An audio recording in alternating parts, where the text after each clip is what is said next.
Hausa ba Bright TV, ku yi subscribing sannan ku danna ƙararrawa domin samun sababbin shirye-shiryenmu da zarar mun saki na nishaɗi da kuma labarai na kullum.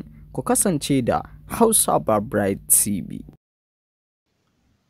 Adam Abdullahi Zango kenan, wanda aka fi sani da Adam A. Zango, shahararren mawaƙin nan, director kuma actor.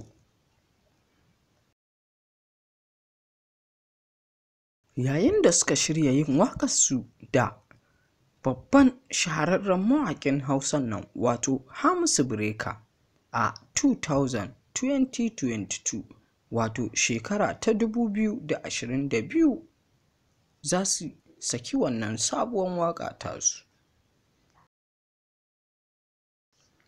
Yayin da suka haɗa collaboration ɗin da shahararren mawaƙin wato Hamisu a shekara ta 2022 sai kwatsam Adamu Zangon ya saki wata sabuwar waƙar shi mai suna Baza Kudi da shi da babban yaransa wanda ya fi so a masana'antar tasu ta White House Family wato Oga Abdul. Yayin da kuke ganin wannan bidiyon na wannan shahararriyar mawaƙiya ko in ce muku 'yar fim, yayin da Adam A. Zango ya kawo ta masana'antar ta Kannywood, yayin da ta fara bidiyoyin da za su sa a ɓata mai suna da sauransu. Shi jarumin Adam A. Zango cancas ya ɗauki yarinyar ya mayar da ita ga hannun iyayenta da suka danƙa mai ita amana, yayin da ya ga za ta bi gayu 'yan zamani.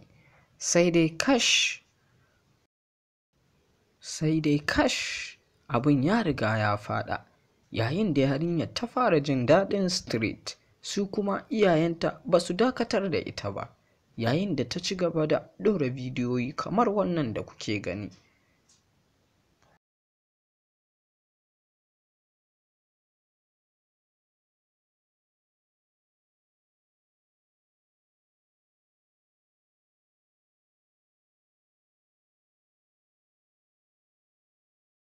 Yayin da shi shahararren mawaƙin ya fito ta kafarsa ta Instagram cewa shi fa ba ruwansa da wannan yarinyar, ya mayar da ita hannun iyayenta. Ku biyo mu domin jin duk yadda ta ƙare a Hausa ba Bright TV. Ku yi subscribing sannan ku danna ƙararrawa domin samun sababbin shirye-shiryenmu da zarar mun saki na nishaɗi da kuma labarai na kullum. Ku kasance da Hausa ba Bright TV.